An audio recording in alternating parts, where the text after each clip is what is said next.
जय महाराष्ट्र. मी advocate सागर देवरे. भाजप नेते doctor Kirit Somaiya साहेब यांची एक पत्रकार परिषद मी बघितली. या पत्रकार परिषदेमध्ये डॉक्टर किरीटजी सोमय्या यांनी सांगितलंय की एकाही बांगलादेशीचं पुनर्वसन पीएपी प्रकल्पामध्ये होणार नाही. पीएपी प्रकल्पामध्ये 3 ते 5 किलोमीटर रेडियस मधल्याच लोकांचं पुनर्वसन आम्ही करू. परंतु डॉक्टर किरीटजी सोमय्या यांनी कुठेच सांगितलं नाही की हा प्रकल्प आम्ही रद्द करू. मुळात बांगलादेशी नागरिकांचं पुनर्वसन भारतात कसं होऊ शकतं? कायद्याने ते होऊच शकत नाही. 7,439 घरं या प्रकल्पामध्ये बांधण्यात येणार आहे. हा प्रकल्प रस्ते आणि स्ट्रॉंग वॉटर ड्रेनेजची जी मुंबई महानगरपालिकेची कामं सुरू आहेत त्यांच्यामध्ये बाधा निर्माण करणाऱ्या घरांसाठी आहे. मुळात 3 ते 5 किलोमीटरच्या रेडियसमध्ये रस्ते आणि स्ट्रॉंग वॉटरची एवढ्या मोठ्या प्रमाणात कामच सुरू नाहीत की 7,439 घरं तिकडे बाधित होतील. त्यामुळे निवडणुकीच्या काळामध्ये नागरिकांचा रोष कमी करण्यासाठी ही पत्रकार परिषद घेतली आहे का, हाच माझ्यासारख्या नागरिकाच्या मनात प्रश्न निर्माण होतो. धारावी पुनर्वसनाबाबत सुद्धा डॉक्टर किरीटजी सोमय्या यांनी विधान केलं आहे की ऑक्ट्रा नाक्याची जी 41 एकरची जागा आहे ती मुंबई महानगरपालिकेने लिहून दिलं आहे की सद्यस्थितीमध्ये धारावी पुनर्वसनासाठी दिलेली नाही.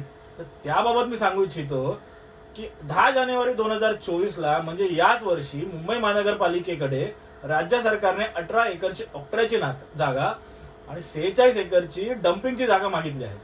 आता डम्पिंग ग्राउंडची जी जागा आहे ती 6 वर्षांसाठी एका कंपनीला प्रोसेस करून डम्पिंग ग्राउंड बंद करण्यासाठी दिलेली आहे.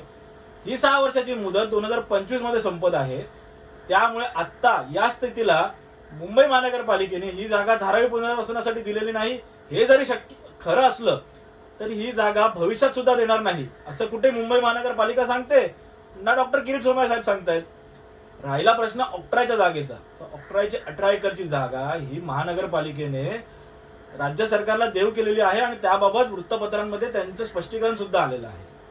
मिठागरांच्या जागा ज्या 255 एकर आहे तिकडे अपात्र धारावीकरांचं पुनर्वसन केलं जाणार आहे. हे मी नाही तर अदानी समूहातर्फे जी प्रेस नोट काढण्यात आलेली आहे त्यात स्पष्ट करण्यात आलेलं आहे. अदानी समूहाच्या प्रेस नोट मध्ये स्पष्ट करण्यात आलेलं आहे की अपात्र धारावीकरांसाठी भाडे तत्वावरती मिठागरांच्या जागांवरती घरं बांधली जाणार आहेत. मुळात प्रश्न हा निर्माण होतो की राज्य सरकारने ठराव पारित केलेला आहे मंत्रिमंडळामध्ये की धारावी पुनर्वसन प्रकल्पासाठी मिठागरांच्या जागा केंद्राकडे मागायच्या, त्यासाठी हमीपत्र सुद्धा द्यायचं आणि ती प्रक्रिया राज्य सरकारने सुरू सुद्धा केलेली आहे. मग हा मंत्रिमंडळाचा ठराव रद्द झाला का याबाबत एकही जबाबदार मंत्री सांगत नाही. डॉक्टर किरीटजी सोमय्या यांच्याबाबत मला नितांत आदर आहे.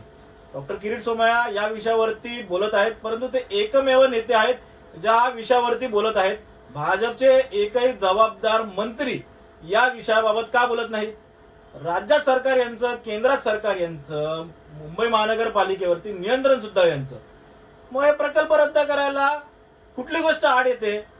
ठाकरेंचं पाप आहे हे लोक सांगत आहेत. मग हे पाप तुम्ही धुवत का नाहीत?